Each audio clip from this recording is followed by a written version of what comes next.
When you're a company known for putting out some of the best noise-canceling earbuds on the market year after year, and you want to shake things up a bit, what do?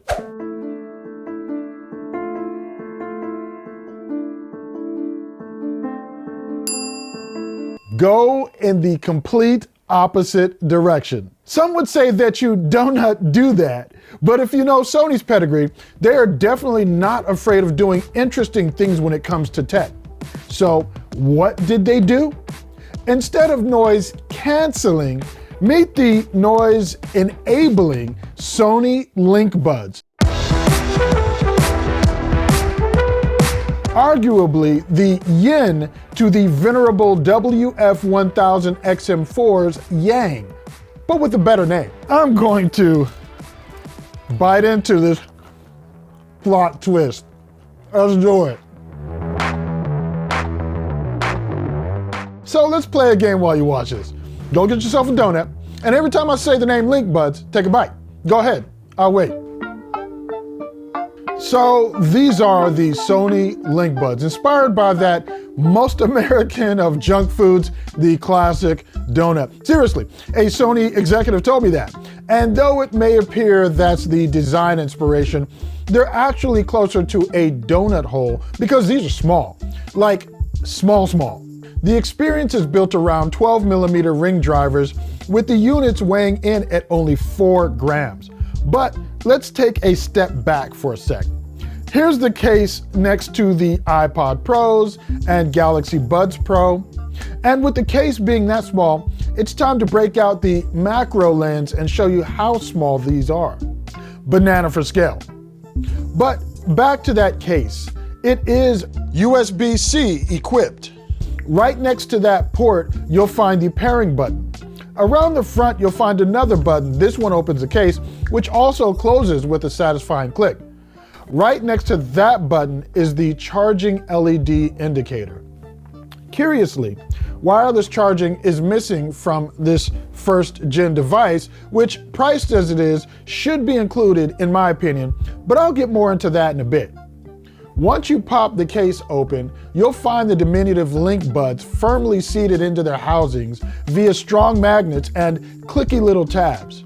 These aren't going to go anywhere until you pull them out.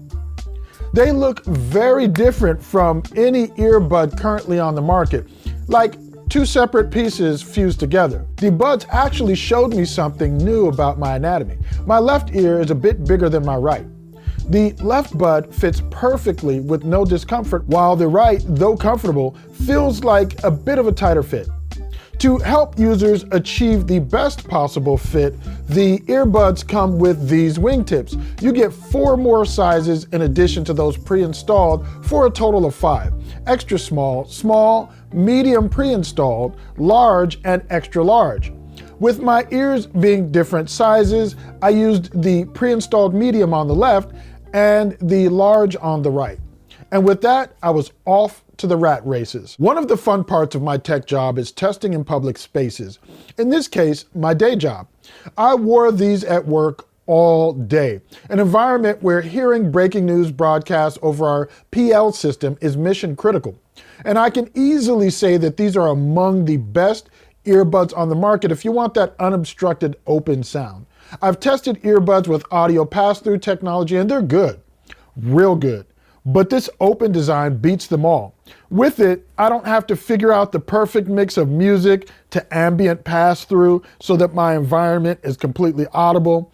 Comparing to the best pass-through devices, the difference is in degrees to be sure, but by degrees, I'd call these the best experience overall. And as I wore these around the office for hours with all of the features on, I didn't quite get the battery life Sony broadcasts, which is 5.5 hours. But when you turn on all of the features, even in Sony's app, they let you know that doing so will diminish battery life. For me, that meant that I was still getting around 4.5 hours mixed use. I didn't have music playing that entire time, but I had them on and active. A weird quirk I noticed, which I hope will be fixed in a future firmware update, is that the right earbud drained faster than the left. That meant that when I was down to 10% on the left, I'd be at 1% on the right. So the right was draining consistently around 10% faster than the left. And an interesting corollary to that, it's the right earbud which you can use by itself, not the left. Even though the Bluetooth setup on these is such that the audio signal is sent to each earbud from your phone or device, not one single earbud is the single receiver. 3 features I really enjoyed in daily use were Speak to Chat, which pauses music when you speak, then resumes after 15 seconds, although you can set it to other durations. It's rock solid in real world use. Also, Wide Area Tap, which allows you to control the playback and phone functions by tapping on your jaw in the space between your sideburns and your ear. The feature worked flawlessly for me, with one caveat. I did notice that from time to time, I could activate a button press by yawning. This led me to hanging up on my wife twice during a phone call and skipping a track while out on a walk.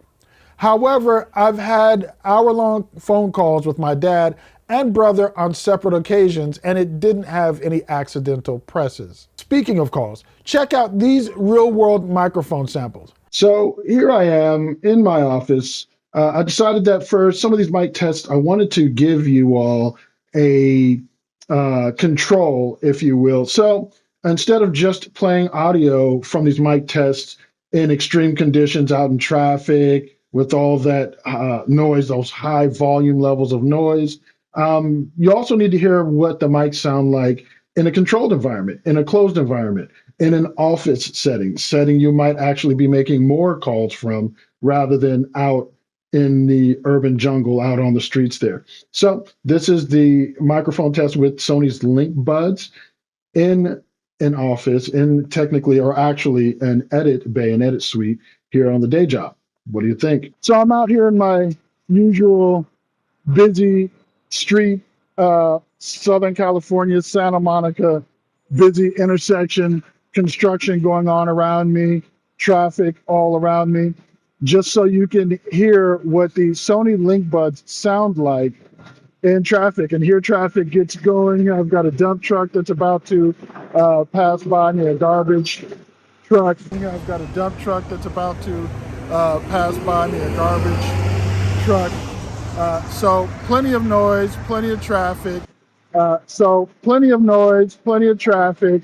This is what the microphones on the Sony Donuts, the LinkBuds sound like. What do you think? Let me know in the comments below. I tested both with a Note 20 Ultra and an iPhone 13 Pro Max, and the audio came through louder on the Pro Max than it did on the Note. In addition, the adaptive volume control function seemed more active when connected to my iPhone than it was with my Android device. In the end, I kept adaptive control off because it decreased the volume too much for my tastes. And that's another area where the LinkBuds shine, music volume. These don't get loud at all, but that's the point. At no time did the music compete with the outside world, even at max volume. You need to know that going in. That is the whole purpose, and I think that for some people, that's going to be an adjustment, maybe even off-putting. Like I've cautioned folks on other open ear devices, the other thing you'll need to account for, or look elsewhere, is bass response or the lack thereof. With this type of design, you aren't going to get the same bass or sub-bass response you get with a pair of earbuds which sit inside your ear canal. That seal in your canal or over it is part of what creates and sustains that bass, along with the size of the driver. If you're a bass head and listening to similar tracks as those on my test list, like Method Man's Biscuits from his album Tshaka, these ain't it, Chief. But if you know that, and your use case is more about needing ambient environmental sound in your ears unobstructed, you'll be fine. For everything else, acoustic, podcast, YouTube videos, streaming, movies, videos, you'll be fine. Listening through the rest of my playlist, The Doors, Art Blakey, Isaac Hayes, and more, the sound was solid. And when you've worn them down, a 10-minute charge will get you 90 more minutes of playtime if you're gonna wear these to the gym, which you can because they're IPX4 water resistant, so they'll stand up to splashes and sweat. To get them to a full charge from dead was pretty fast, a little under an hour and a half for me, and if the case itself is dead, you're gonna need 3 hours to top that off. For me, with the case, that meant that I was getting about 13 and a half to 14 hours of total use compared to the 17 and a half total that is advertised by Sony. Again, that's with all of the features activated. So I'd have to say that with all of the features in these first gen LinkBuds, that they're actually pretty good. But what do I think Sony could do better for Gen 2? Well, for $180, I'll need wireless charging in that case. It's so small, I'd take a slight increase in size to have it. And I think a popular use case for these would be the office environment, so having multi-point connectivity would be a big deal. They don't currently have multi-point, or as the 1000 XM4s do, multi-connect, though for this product, I think multi-point or nothing. No multi-connect, it's not the same. And some firmware updates should fix some of the quirks I've already mentioned, so I'm not going to revisit those things here. And let's talk about the app briefly. I like Sony's app, generally speaking. It's intuitive. You can actually power the earbuds off without having to put them in the case from the app. You'll see your buds status right there. The codec and battery statuses are front and center, along with track being played.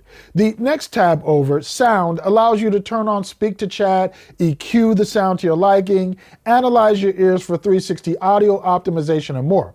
The System tab allows you to control the tap operation function. The LinkBuds don't give you quite the control that competitors may give you in terms of playback controls, but I think this is because of the wide area tap. In this case, there are no single tap operations. They're all double tap and triple tap. It takes some getting used to, but once you do, it works very well. From here, you can also control adaptive volume, auto off, auto pause, and more.